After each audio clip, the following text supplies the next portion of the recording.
Hey, this is Josh X reacting for Dojo 7, and today we'll be reviewing a video by Esther Perel, How to Be Assertive Without Being Aggressive. As always, we want to hear from you in the comments below with your thoughts and your video suggestions. And never forget that you can check out dojo7.com for apparel and other ways to support. Okay, before we get to the video, we fuck with Esther Perel. I first found Esther Perel, I want to say, when she was doing speeches about her work around infidelity. She's a couples therapist. She is not French, even though her accent sounds really French. And I just have always had an appreciation for the things that she has to say. So I hope that she blows us away with this one.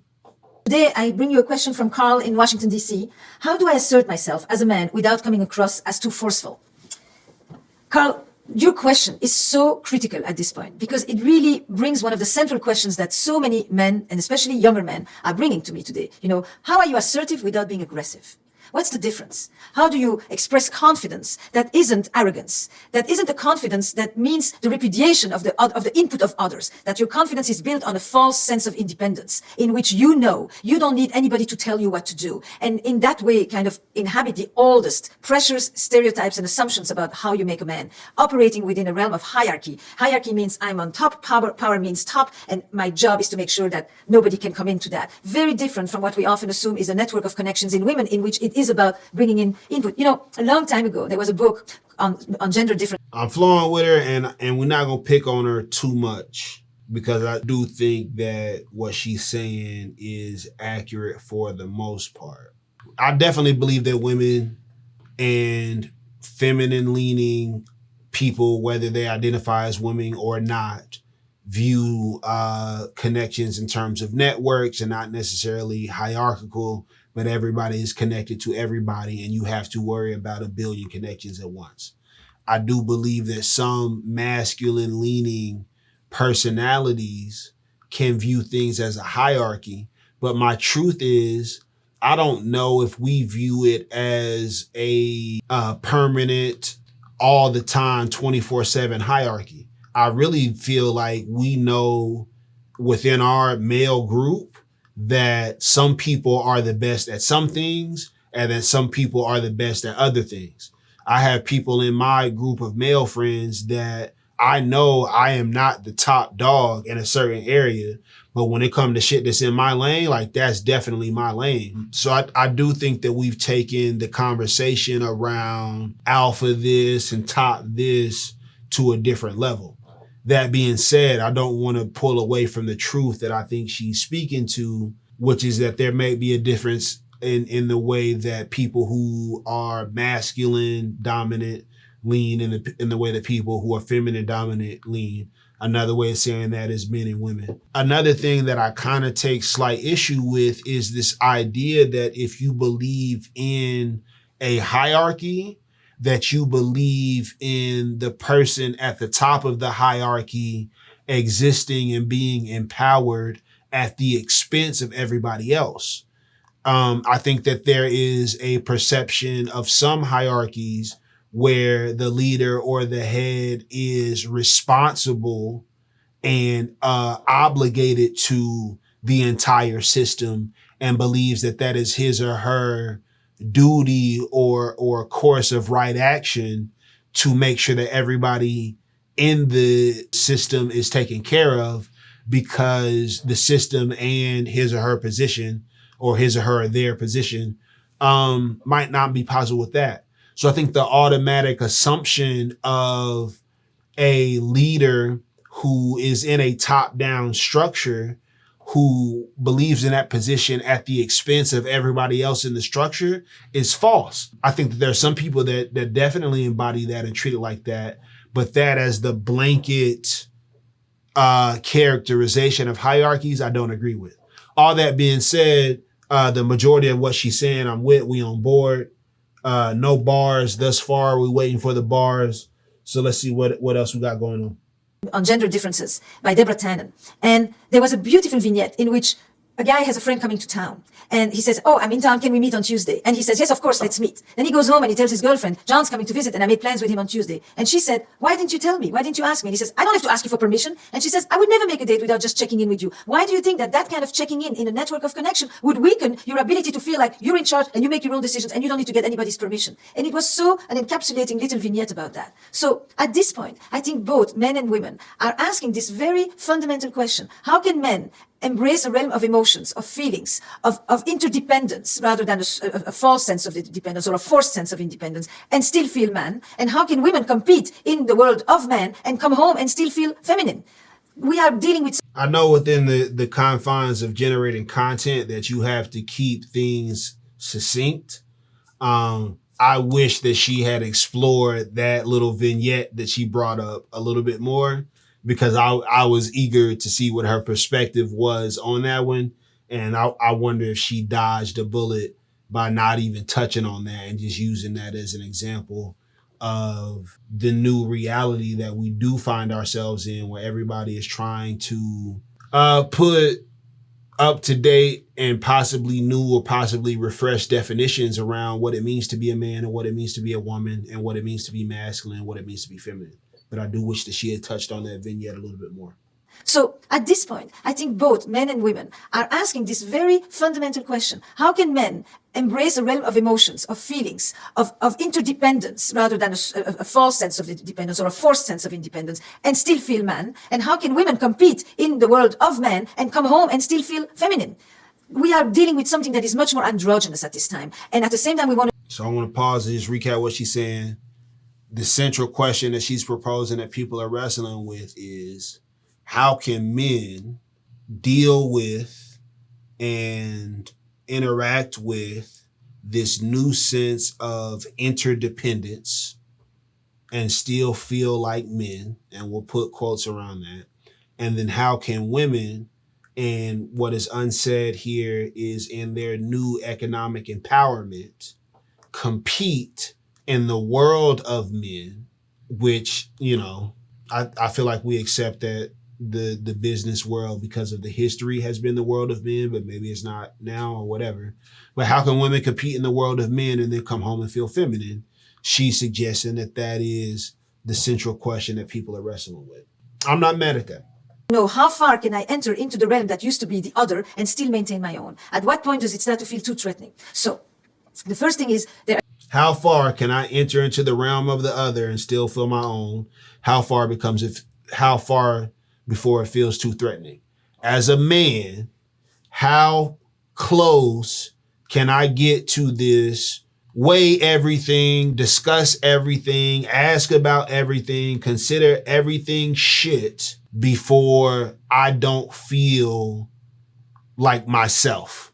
Like I am somebody who is a achiever and go-getter and somebody who attacks problems. As a woman, how can I feel like a aggressive, negotiate your salary, stand up for yourself in meetings at the workplace? I am out here competing in the world of men and then come home and still feel like a woman, is what she is illustrating as the central question that we're dealing with as gender roles are being defined in modern day. There is a way for you not to feel that if you say what you want, it means that you're dominant. But of course, we're going to focus on what the men can do to be better. You know, I ain't done the research yet. She might have a response for the women. But of course, we going to start with what the men can do to fix the situation first. Let's not let that irony be lost. Yes, of course. How do you take in a smart, opinionated partner, man or woman, but let's say a woman on the other side, and not feel that if you listen to what she has to say, it means that you're letting her walk all over you? Or if you're listening to what she says, you're not holding your ground, kind of thing. The ground is moving, Carl. And I really think that actually is giving you opportunities about experiencing yourself as a man that neither your father nor your grandfather ever had. The fact that as a dad, for example, you are no longer just seen as a material provider, but you actually are seen also as an emotional provider. It is the greatest gift that's been given to men. You know, that you don't just get your value from your dough, that you get your value from your presence. I agree with this. I agree that a positive aspect of the conversations and the thoughts that we're entering into around families and relationships and identities has presented men with a never before seen opportunity to be complete human beings.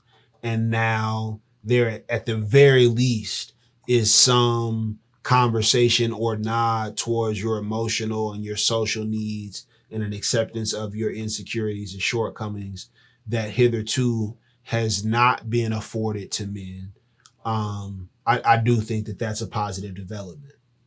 And that your force is not the fact that you were gone all the time, because that meant that you were working really hard, but in fact that you can be there, and that gives her the possibility to do other things as well. But all these shifting roles and the value that we assign to these roles is some of the great changes that you're part of at this point. So you're asking me, how can you be assertive? It's actually not so much how do you maintain. I thought she was going to touch on it. I was waiting on it. So here's the thing. All right, peep game. She is saying, how can you listen to your partner, who in her example is a woman, and not feel that by accepting her input that you are challenged or woo-doo, or however the fuck she phrased it. Let's take it out of man and woman. Scripture says that in the presence of, that wisdom is found in the presence of much counsel, right? Men seek out advice. It is a fallacy that men do not consider other people's thoughts or opinions.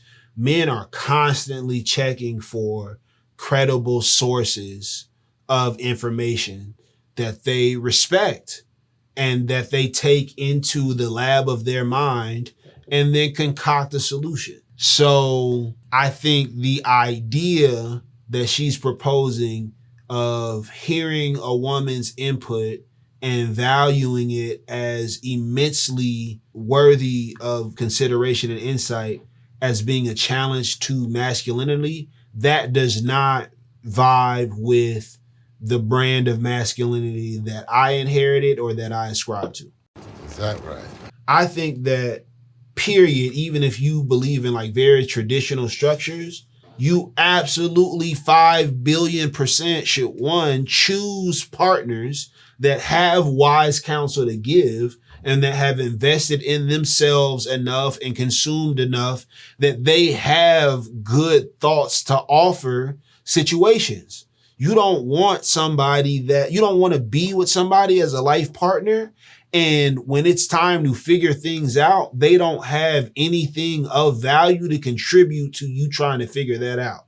And so, one, if you're picking people that have something to offer to the deliberation process in the first place, it's very wise, of course, to take into account and to listen to what they have to say. I think the very thin line is, at the very end, who is responsible for weighing all of the factors, for weighing all of the information, for weighing all of the potential impact, and coming out with a final decision. Different relationship structures have different answers to that question. Some people believe that everybody should consider all of the facts on the table and that everybody should have equal say in what the decision after the weighing of those facts is. And if there is not a unanimous decision about what the decision should be, then nothing should change. That's one way of doing things. Well, I guess that's one way to go. There's another way that assigns that responsibility to a person in the relationship, which could be a man or a woman, and says that best equipped, hopefully, not best equipped, doesn't matter. This is your job to take everything that's laid out and do the best you can. And you got to decide like what your belief system is and what's right for you. But I will say, if you are in the camp, there is a motherfucker who's responsible for how the shit turn out. That person, there is nothing that emasculates them or effeminizes. Ain't it funny? Do we have a word for making somebody less feminine? That's a great question. We can emasculate niggas, but we ain't got no effeminized niggas. That's not a popular word. There's nothing about taking input that makes you less than whatever you identify as. Maintain yourself as how do you do both and? How do you hold your ground and let somebody else in? How do you take in input and not feel that that means you're weak? How do you let other people give you ideas? How do you ask for help without thinking that that lessens your sense of Ask for help. Men gotta be more comfortable reaching out for help. It's important. Dominance and power and leadership and all of that stuff. I think the answer is simply not an either or. It's either forceful or dominant or weak, but that you can actually allow for a more open boundary, if you want, in terms of what you let in, and at the same time maintain that groundedness. Assertiveness is actually confidence, and aggressiveness is actually defensive. I attack in order to protect myself. It's not the same as I know what I want, and I'm ready to listen to what you have to say, and let's see how we negotiate that. So, assertiveness is a dialogue. Aggressiveness. I think we're gonna wrap it right here. And I tell you what my sincere best advice is. Invest. Confidence is based off of past performance. Courage is based off of hope in spite of what might come. Confidence is based off of what you know about yourself. The way to get to know yourself, one, is to invest in knowing. Learn how money and bills affect the cost of living. Learn about life, like invest, like really become somebody and become confident in your ability to make good decisions. And in the internet age that we live in, it is entirely, the fact that you're watching this video means that you're probably somebody who at least sees the value of investing and becoming a good decision maker. And then there's this self-love that comes with, I believe in my ability to make good decisions, right? Ooh, I might have found a goddamn gender neutral solution. If you believe in your ability to make good decisions and have a strong belief in your ability to make good decisions because of past experience with yourself and because you know you've put the work in to be able to do that, then in the moment, you'll be able to make the decision of, one, I need to make this decision based off of what I see, or two, I agree with the partner that I have and the decision that they are saying is the best decision. And that confidence in your own ability will either give you the confidence to, one, make a call or trust somebody else's call. And that way, everybody gets to be equal and la-di-da-di-da-di-da-di. If you enjoyed this video, please give it a like.